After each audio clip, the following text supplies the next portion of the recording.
Cone, this is April 1994, and you're about to receive the Cushing Medal, highest honor that our organization ever gives to anybody. What does that mean to you? Well, it's almost impossible to articulate that sort of feeling. It is always a sense of surprise to me when I get some sort of recognition, because I do things sort of day by day and just seem to try to pick out what needs to be done. And so these things of a cumulative sort of nature, some recognition of what you would call lifetime achievement or whatever, seems sort of foreign to me. So it's just a real honor and great pleasure to have that sort of recognition, and particularly of the people that I've spent all my life with and for, I guess. The Cushing Medal is given to a neurosurgeon, but beyond neurosurgery, you had a tremendous amount of other things to do in neurosurgery, all this socioeconomic business, and getting into that earlier probably than anybody else. And I know that the award is given for your whole career, but you've had so many careers.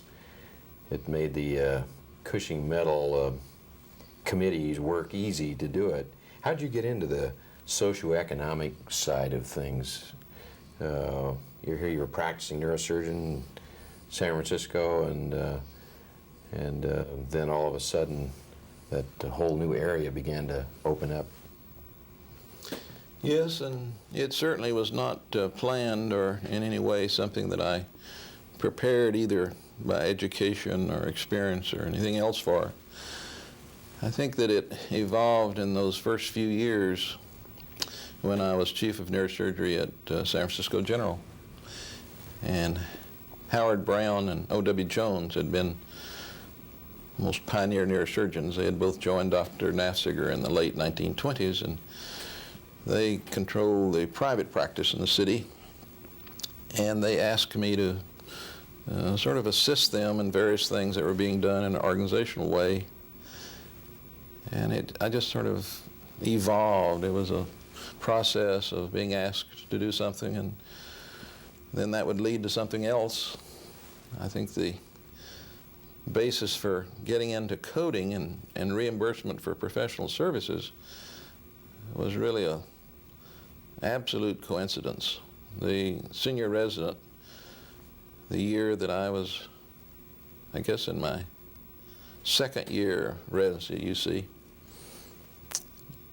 hesitated to do charts. He didn't like to sign out charts. In those days, residents had to do all of the coding for both diagnosis and for the procedures. We didn't have medical record librarians, or today they're called information management, health information management people.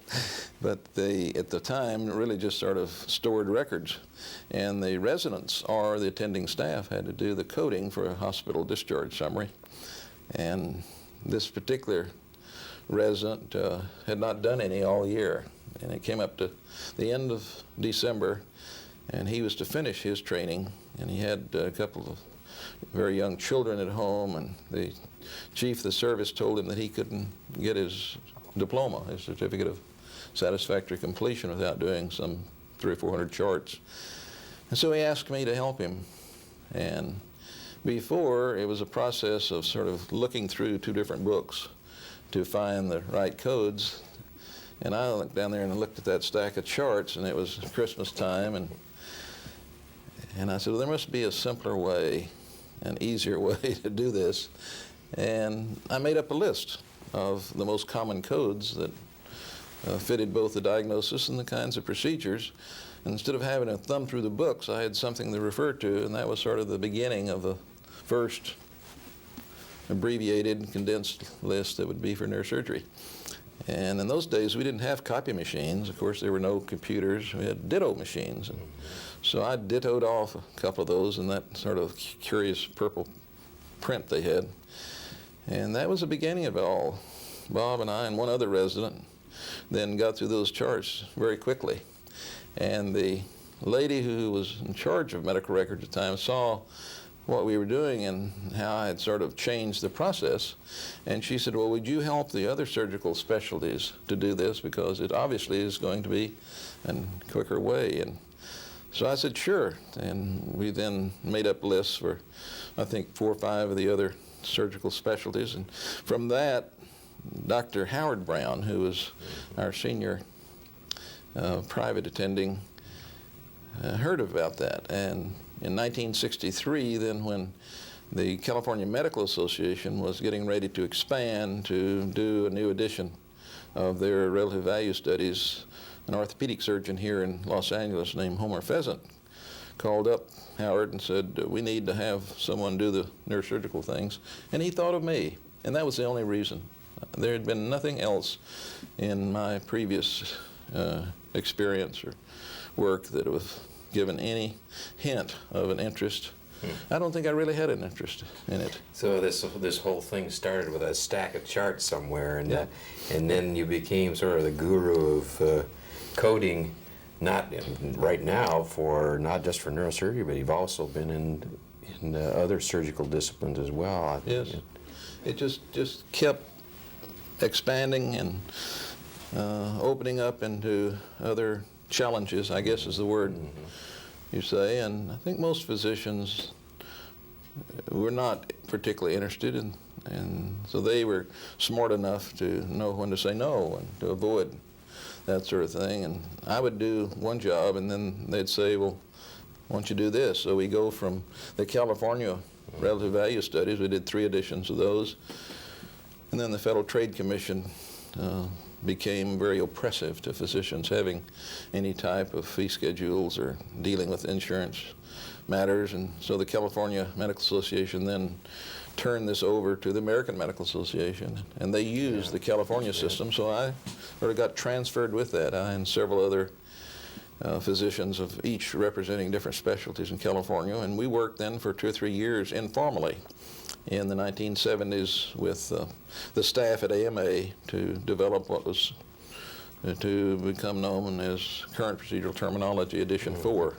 And then they formalized that arrangement when it became a government contract in '83, and I spent 10 years then on that editorial panel, and at the same time represented neurosurgery throughout the 20 years, I guess, of trying to keep the codes current and trying to do what seemed to be the best way of describing what neurosurgeons do in both surgery and medicine. Many neurosurgeons that don't know you personally, I know when your name is mentioned, yes, you're the man who got this all sorted out in the coding and the socioeconomic interests and so on, but I knew you as a practicing neurosurgeon earlier on, and particularly you did a lot of pediatric neurosurgery.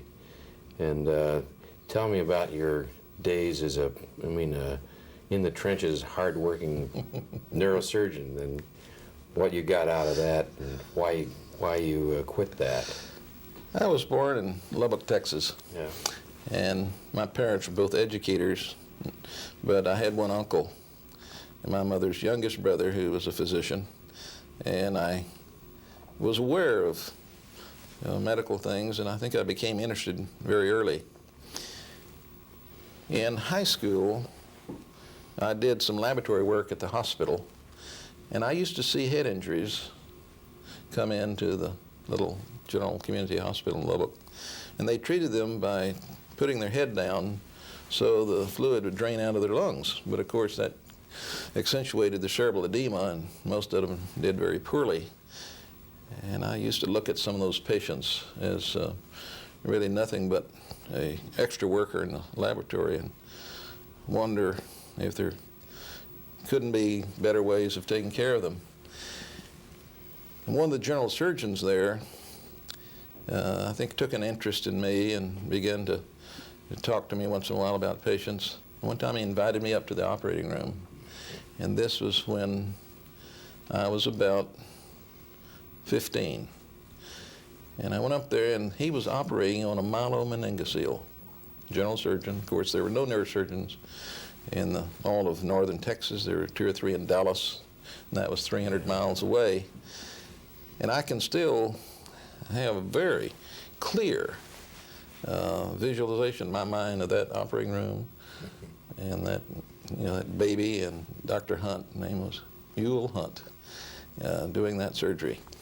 And I think from then on, I always had a sort of an interest in the pediatric neurosurgical cases, but it was not something that was greatly satisfying. And even though Dr. Bouldry was very much involved in pediatric cases because he really did everything, and as he would get, it was basically hydrocephalus and spina bifida and posterior fossa tumors in those days.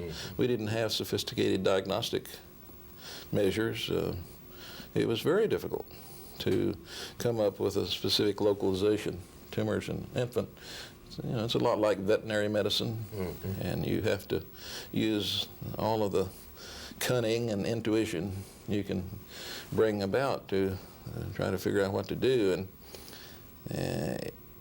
And so he generated the patients, but then he sort of liked for me to take care of them. And so it was a transitional thing to where he was initially interested in them, but then as we began to get more of them from all over Nevada and Northern California, I began to do more of the cases.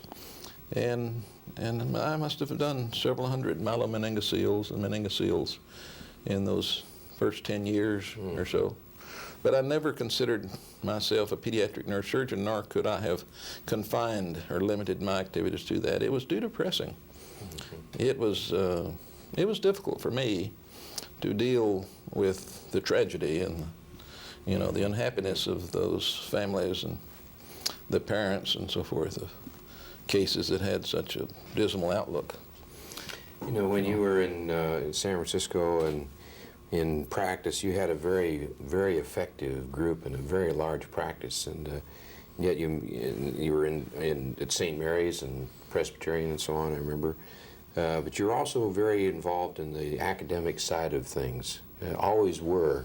I know right at the beginning of your career, after you finished, you were, and you remained very involved in resident training and educational process. One of the spin-offs of that is that matching plan, and you saw a need there, and you jumped right in just like you saw a need in the coding business. You know, you're probably right that Russell Patterson's often termed it that I'm sort of like a fireman. You know, I got the fire hose here, and, you know, where do you spray the water or something? Because it has been that way. You look at the things that I've done that have been outside of just the day-to-day practice of neurosurgery, and it's been something that came up that you couldn't have anticipated, you couldn't have predicted in any way or planned for. It just happened.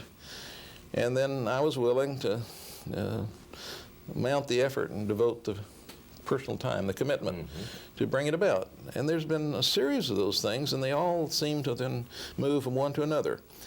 For example, the transplant surgeons in Southern California were just developing kidney transplants. And that was in the early 70s. And the availability of kidney donors was just non-existent. We didn't have any brain death laws in the state. There are a few states that had. And out of that, just a whole series of things evolved. I worked with the state legislature to get a brain death law. I actually wrote, you know, the legislative language under, I think, Assemblyman Dixon Arnett, who was doing it for the transplant surgeons, but they needed to have someone that was in the neurological disciplines. So that was my first contact with the legislature, and it was a job to do. It had a beginning and an end, and we went and did it. And the only thing they changed was to require the confirmation of death by another physician. Other than that, the things we wrote out. From that, then, I was assigned to the Presidential Commission on Determination of Brain Death, along with Shelley Chu and a bunch of neurologists in that early 70s. And this became sort of model law for other states to do. But then that was over with, and I set up the guidelines for the state and neurologists and the neurosurgeons to use, particularly the EEG details of determining a brain death. And then I never went back, never revisited it in any way. But because of that, then when we got the malpractice crisis, the anesthesiologists came to me about the malpractice crisis because it was affecting them more than anyone else because of that little bit of legislative contact I'd had on the termination of brain death. Well, the same thing happened with the matching program. Interesting enough, the year that I graduated from medical school, 1952, was the first year that they had a national internship matching program, and I participated in it. And I think back on it, I didn't realize at the time, but 1952 was the first matching that they did in the United States. And that's another story about, looking at the internships. We all go through that. But I matched to the program that I wanted to go to, the University of Colorado. And I did that because Maitland Baldwin and G. Milton Shy were coming from Montreal to start a neurology neurosurgical combined program, University of Colorado. And I wanted to get that training to go back to Lubbock and be the first neurosurgeon there. And so it was all sort of involved in that. And I had that recollection of how pleasant and how clean and how sort of reassuring it was to have that process. Then, when we got ready to select residents, and you were involved in that for years, and we used to interview the students, and they would come in great panic and lack of understanding the process. They felt completely uninformed about what both the programs offered and whether they had a chance, what the competition was, all of this. And we watched that process go on, and it just happened again that I was chief over at Presbyterian at the Pacific Presbyterian Medical Center, and the ophthalmologists had developed a very sophisticated matching program for selecting ophthalmology residents. And a European named August Kohlenbrander was ophthalmologist on the staff over there. Bruce Spivey had brought as part of his development of a very big resident training program. And I became aware of that in the early 80s, and it just seemed a natural. So Kemp Clark was the president-elect of the Society of Neurological Surgeons, and I talked to him about that. And we just happened to have the meeting of the society in San Francisco in about the spring of 1982. And I put on wine tasting, and you remember we had the wine courses that afternoon. We got them all sopped up with wine. And they said, now look, you've got an approved matching program. And we got a majority approval at that meeting, where before most of them had been very apprehensive. They were suspicious of any sort of a national matching program as being in their best interest. They thought that it would be losing control. And after that meeting was over, we thought it was all done. And I began to design the book. We had to make a directory, and I just used the format of what the ophthalmologist had done. And I put all this together, and I sent it to Kemp.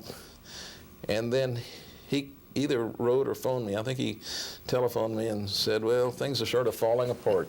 A lot of those people, after they sobered up, decided that this wasn't really what they wanted to do. Well, it really wasn't that way. The wine tasting was a wonderful event, and of course no one got intoxicated, and they were all doing that just in sort of the heat of the meeting of saying, yes, we're going to be collective. And so the next spring, when nobody was really willing to sign up, we called an emergency meeting of all the program directors at the O'Hare, one of the hotels of either Westin or Marriott. And I spent 3 or 4 hours standing up there trying to answer all the questions and arm twisting and bending. But again, it was just a very coincidental process that one thing led to another, and this led to that. And so then we started the matching program that year, 1983, and now I've finished 11 years of it, and I think it's been very beneficial for residents. It's been a part of the process by where we have improved the quality of people seeking training, and therefore better neurosurgeons, we hope, in the outcome. Yeah, there's no question that's changed the whole process of resident selection. And I mean, you engineered it, but as a program director, I can tell you that the life is much easier for both candidate and for the program because of this match thing. You're bringing that up. I've just completed in the last 4 or 5 weeks a detailed review of the 11 years. Oh, did you? And we're going to have most of it springing on us at the meeting in a few weeks. Good. And it has some very interesting information because we looked at everybody that applied, everyone that matched, those that then dropped out for either their own choice or because they were not performing acceptably, and what happened to them after that, what specialties did they enter into, and the ones that then sought outside matching, and et cetera. So we have a lot of information now that will be helpful to the program directors and particularly to the students. Students have become very concerned about their chances because they would look at the pool and we would see 400 people applying in the beginning and ending up with 135 being matched. That's the number of positions available. And so they thought that they had to do something special. It's almost like the days when you're trying to get into medical school or to some of the more desirable colleges today. But it's not that bad because at high school you're having this big problem about where to go to college. And then you get to college and you're worrying where to get to medical school, but all of these are sort of steps on the ladder. But when you get up to that specialty determination, this is the rest of your life. This is your career. And so it has become focused to them as being the most important decision they can make. So they're doing more and more applications. So today we're finding that every senior medical student trying to get in neurosurgery applies to 20 programs. And that's one of the concerns. That costs the program time and money to deal with that, and the students feel like they have to go for an interview and for a clerkship or so to be considered. And that does have to be turned around, and so in a sense that's what I'm trying to focus on. You mentioned Lubbock in Texas, and tell me, refresh my memory about your growing up days before you got into medicine. Well, as I said, What'd your dad do? He was a teacher, absolutely, all of his life. He had side ventures before the Depression, the Great Depression. He was sort of a contractor of building houses as a sideline summertime in the Lubbock area. But he basically was a teacher from the beginning, and my mother too.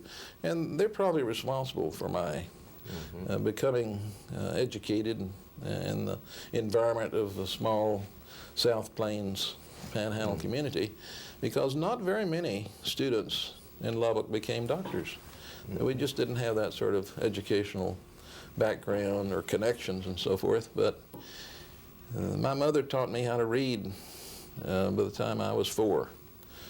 And I had an older sister. They did the same thing, and she just was a whiz in all of the things that you do in the way of extemporaneous speaking and various types of debating and English literature and writing. Well, throughout my schooling, I was always held up to her example. I could never be as good as she had been because she was terrific.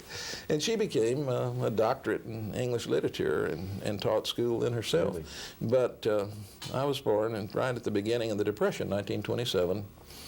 And my dad had extended himself and he owned a lot of property. I guess was a fairly wealthy man. But they had bank loans on farms and on housing developments.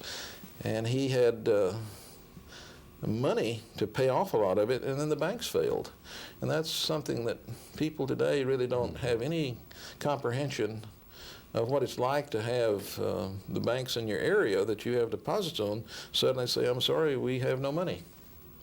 And there was no recourse. It's not like today, they always file a lawsuit. Those days, if the bank said we didn't have any money, it was just over with. And that happened to him in the 29 crash. So I grew up in a period there of the first 10 years of being devoid of really much in the way of luxuries or things of that sort. But because they were teachers, they could survive. And because they still owned homestead property, they had places to live, and so I never in any way suffered or had any deprivation, but it was a fairly close life, and so I was at home, and they taught me. And so when I started high school, when I started to the first grade of school at 6, they immediately moved me to the second grade. because of my ability to read. They handed something out where you start looking at the book, and I just read it sentence. She says, "You're not going to stay in this class." So that was the reason that I got accelerated up, and when I finished high school, age 15, I'd never driven a car, never had a date of any kind. And so that makes a difference in your life too, is that you go through life a little bit different from your peers.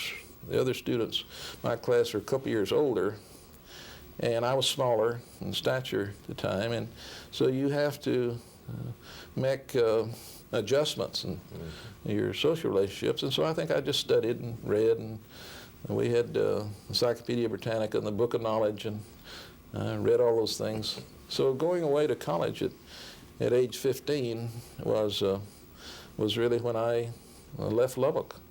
I never was back there for any long period of time after that. And you went to Baylor then? Baylor in Waco, and in 1944, no, 43, that's right, 1943. And in 1944, then, I went into the U.S. Navy during the height of the war, and was trained here in San Diego, and then in Bethesda in laboratory medicine, and then went to the Asiatic Pacific Theater. Was over there at Okinawa and Iwo Jima, and then in Japan after the war was over in September of 45, and came back then in the April of 46, and then went back to Baylor and took 2 more years, and then into medical school. Now, when you got out of medical school, then you went to Colorado for an internship, and then And you see, I had already made the decision about neurosurgery. I went to Colorado to train with Maitland Baldwin, who was a neurosurgeon there that had been brought from Montreal. And I had written to Dr. Cohn about that in medical school, and told him I wanted to become a neurosurgeon and practice in Lubbock. And he was born, of course, in Conesville, Iowa, and we had known of him. My mother's maiden name was Cohn, and so there was a relationship.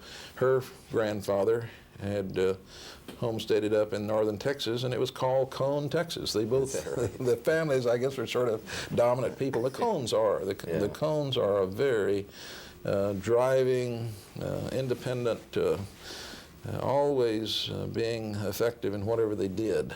And they had that traits, and my mother's still that way at 99 today. She's still a very dominant personality. And Dr. Cohn wrote to me and said that he would recommend that. Instead of, I'm sure he thought I was asking if I could come to Montreal. Well, I hadn't thought about that at all. I just was trying to stay fairly close to home and to get the proper training. And he said that Dr. Baldwin was coming to Denver, and so that's the reason I went up there to take the first year. Well, when I got there, Dr. Baldwin met me, and he said, "I don't have a residency program yet, and so I want you to serve as my house officer while you're being an intern."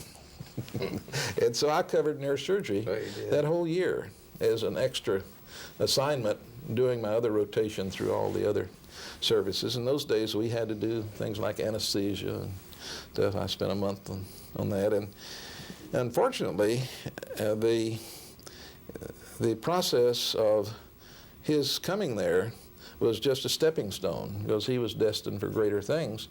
And he had not been there 6 months when the federal government asked him and Dr. Shai to come to Bethesda and build the National Institutes of Health. And they went there when there was still just a cow pasture, and Dr. Baldwin was part of the architect of the, basically the part that became the neurological section of NIH. And so he called me in around Christmas time and said, "I've decided to leave Colorado and go to Bethesda." And says, "I've been pleased with your work, and I want you to go on in neurosurgery, but I will not have a residency. I want to place you." And so he called the people that he knew through the Montreal setting. And so I flew then on weekends for interviews, and I went up and talked to Arthur Ward in Seattle, and then to Dr. Bouldry, Edwin Bouldry in San Francisco. I went down to Nashville and saw Bill Meacham and Guy Odom. And Barnes Woodall, I think, still had the program at Duke, but it was Guy that I met, and that was the beginning of a lifelong friendship with him. Somebody I'd have great admiration and attachment for.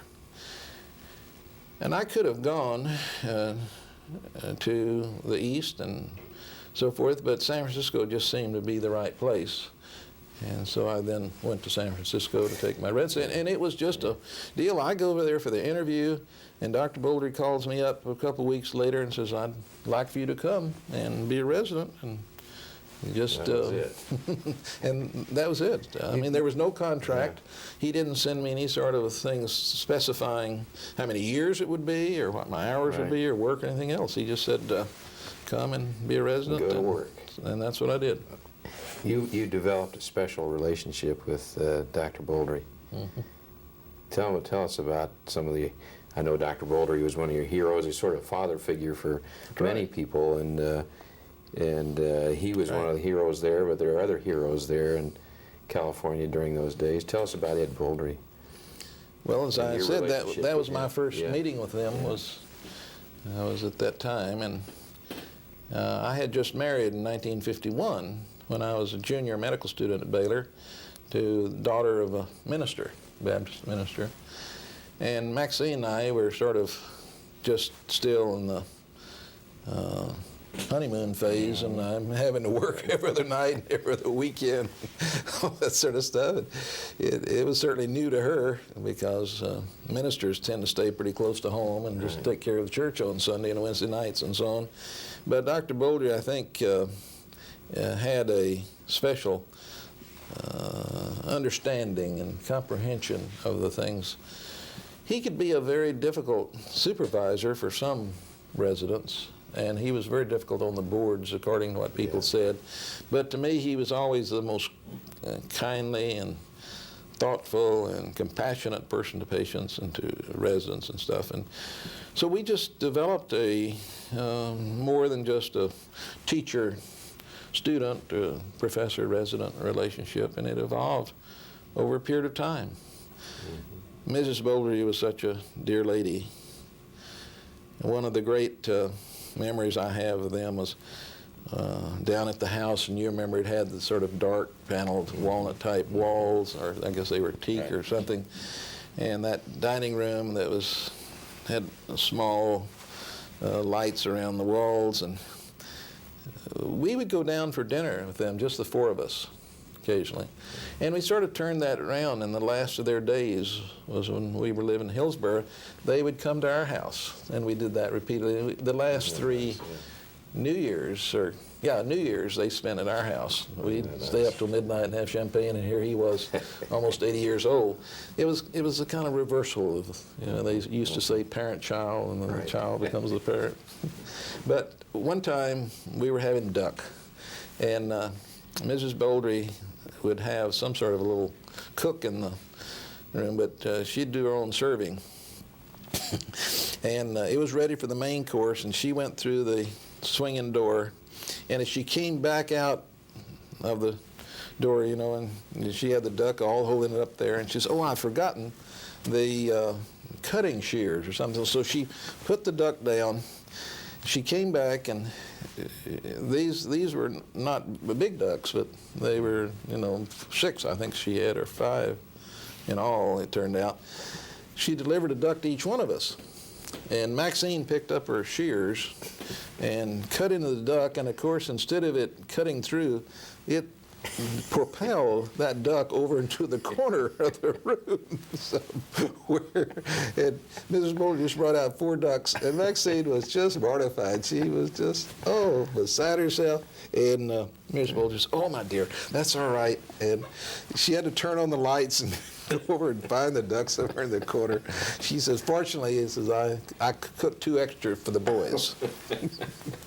And she went, and it was just that sort of thing over the years. So they became extremely close in both Mrs. Boulder as well as Dr. Boulder, and that continued then.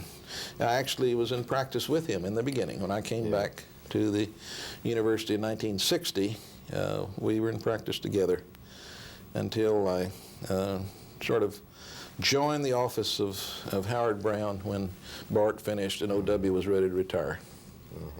Did Dr. Boulder get you into the, or lead you on into the Montreal thing? You spent a good period of time up in Montreal as He well. wanted me to go back up there, and I sort of always had that reverence, I guess, for Dr. William Cohn.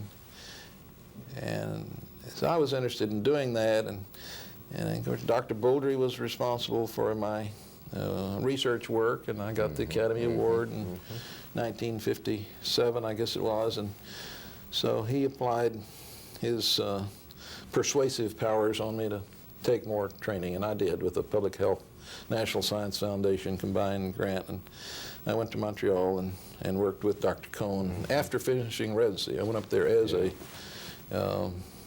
person, but I was not salaried. I was on a grant. I never had a license to practice in Quebec or anything, but it was a wonderful experience.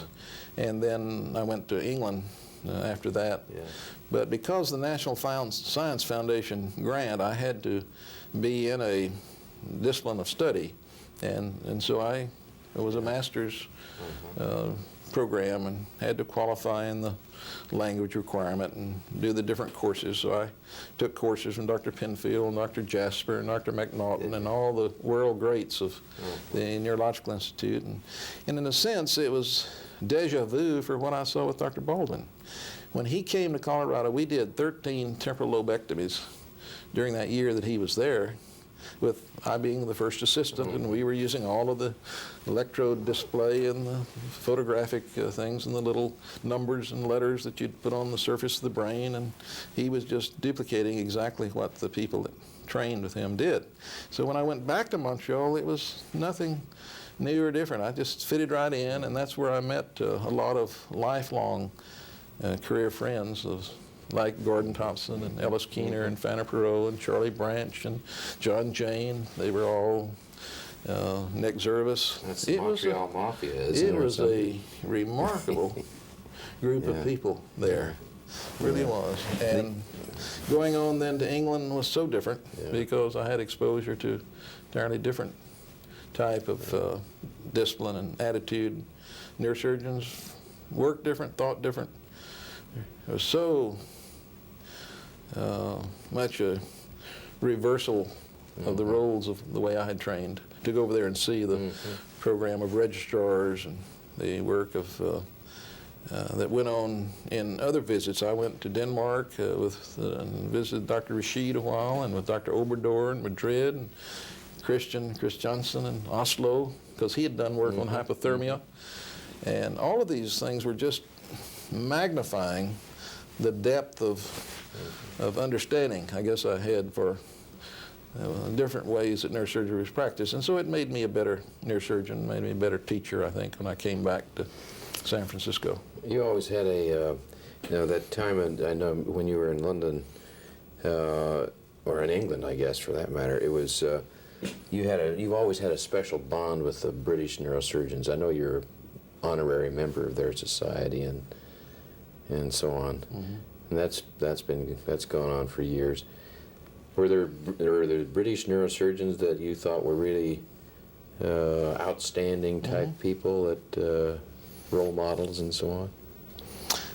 I wouldn't have practiced neurosurgery like any of them, because they had a little different approach of it's a job to do and get it done. Dr. McKissick, Wiley McKissick, was the chief neurosurgeon at the National Hospital at Queen Square.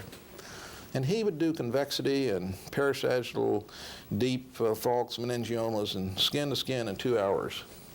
And I would watch this sort of thing, you know, culling out that tumor and then stuffing it with hot cotton to stop the bleeding. And later on, I look back upon that as sort of gross surgery. And it was the same way at Axon Morley in treating aneurysms. I think they did 130 some odd aneurysms during just the period of time I was there. Just a completely different style than the classic training you had with Bouldry. Ed Bouldry. I mean, I used to say that the only operation Dr. Bouldry ever did that was less than an hour was to change from his street clothes into his operating gown in the dressing room. You know, the way he would put on the suction apparatus and the complete helmet and then the gown and all this sort of thing. It was so different. He was so meticulous and so careful, and his patients did so well. You never had any of his patients have troubles, and you remember that all the period of time you were there, that everyone could sort of snicker sometimes about how, almost to the point of frustration, he would just keep irrigating and looking, and he didn't like to buzz the brain. He wanted to irrigate and suck and irrigate and suck till it stopped of its own natural coagulation process instead of burning tissue. But it sure took up time. Oh, wow. We're in San Diego. Your kids are going to be here too, I guess, to witness your medal. They decided to join me once I told them, because I've never invited them to anything before, really. Even when I was president of the AANS, the meeting was in San Francisco, and they were involved in other activities, and so I did not try to make any event of it. I sort of thought that was just business. Sure. But this right now is sort of the culmination. It's kind of the gold watch syndrome, I guess, and so you might as well have the family around. And Maxine and I had 3 lovely daughters, and they've all married and have successful lives and grandchildren. I have 7 grandchildren. So, and Dr. Cohn, the original, my mother's youngest brother, is here today too. He and his wife have come, and then my sister's oldest son, who was a Air Force Academy graduate that then remained and entered into entrepreneurial work. He owns some corporations in Denver. He's arrived, so we're sort of having a family reunion this afternoon. Pictures and so forth. They've been a great joy, and I have, I think over the years, not spent as much time with them as I wish I had, but we all have that feeling as you move along. You do what you can and make the priorities of your work, and marriage is in many ways often sacrificed to the demands of neurosurgery, as we watch so many neurosurgeons have dissolution of marriage because of their devotion. You've had 2 happy marriages.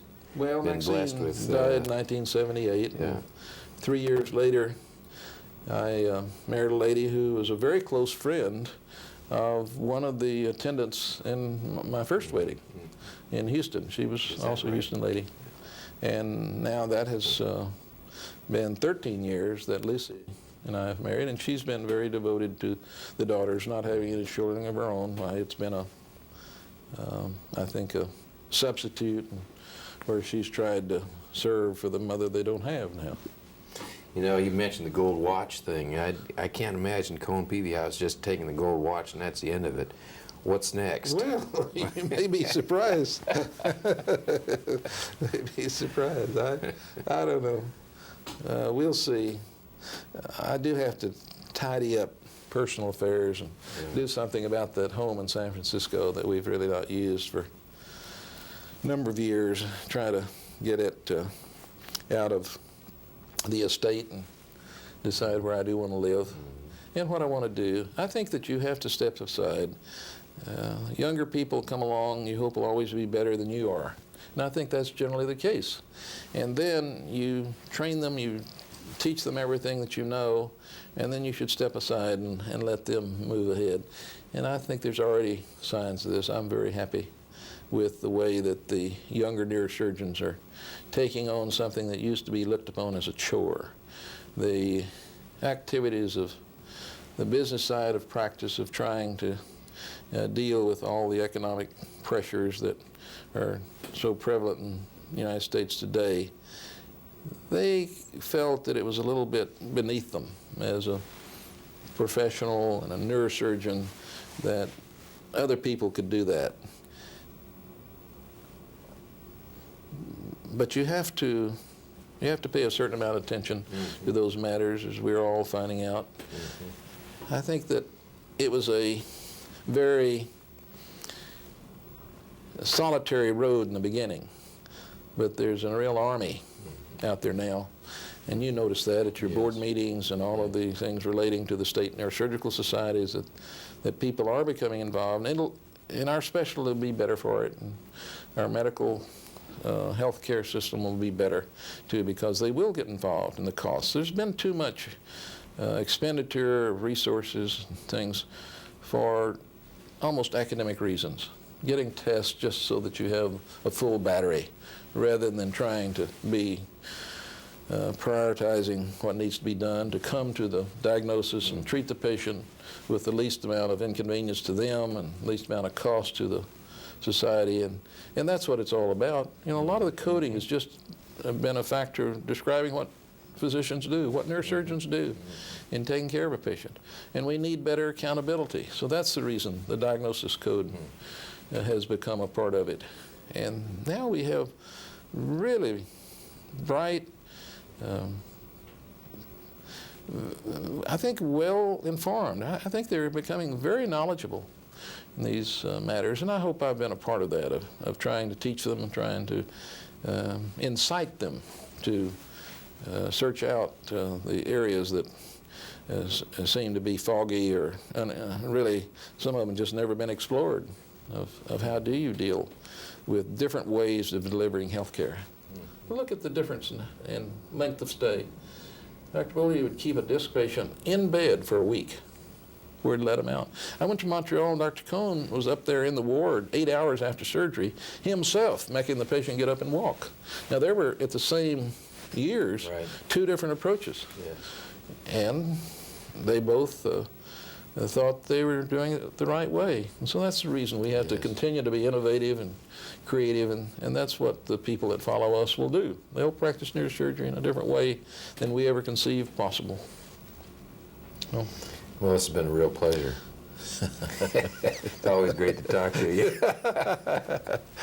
Well, I think that what we ought to do is now turn around and I interview you, you know, because we were so closely associated for so many years and had such a close relationship, and I always had such great admiration for your work and for your destiny. I told you in probably the early 80s that if you really wanted to do it, you could be anything in the neurosurgical world that you just put your finger on. All I'm doing is following your path, Code.